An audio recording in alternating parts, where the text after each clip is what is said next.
بكل وضوح في آخر فصول سلسلة خيال العالم الآخر، إعلام الزريبة الشرقية وهرطقاتهم التي لا تنتهي، خرج علينا إعلامهم مجددا بنظرية جديدة تضاف إلى أرشيفه الغني بالقصص العجيبة.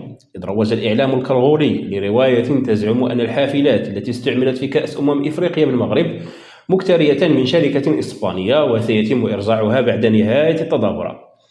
ولدعم هذا الخطاب تم تداول صور لمحطات طرقية في مدن مغربية خارج الرباط وطنجة والدار البيضاء ومراكش، غير أن الواقع يؤكد أن هذه الحافلات يستعملها المغاربة يوميا في تنقلاتهم، وهي مصنعة محليا بصخيرات، ما يفند هذه الادعاءات.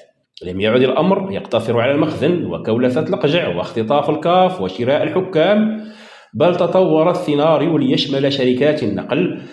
إذ كنا نسير بمنطق هذا الخطاب، فلماذا التوقف عند حافلات إسبانيا مثلا؟ لماذا لا نضيف من باب الاستكمال الحبكة الملاعب تم استئجارها من قطر، البنية التحتية مستعارة من الولايات المتحدة الأمريكية، والعشب من هولندا، والطقس الممطر في مباريات الجزائر مدفوع من دولة اسكندنافية.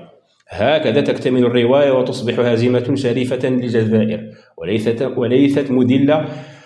الهزيمة التي يهرب منها هذا الإعلام الهجين بالهرطقة المستمرة هي عملية تبريد نفسي جماعي بعد نكسة قاسية أمام منتخب نيجيريا. هزيمة في الملعب تحول بقدرة قادر إلى انتصار في استوديوهات التحليل، حيث لا تراجع الأخطاء ولا يسأل المدرب ولا يحاسب اللاعب.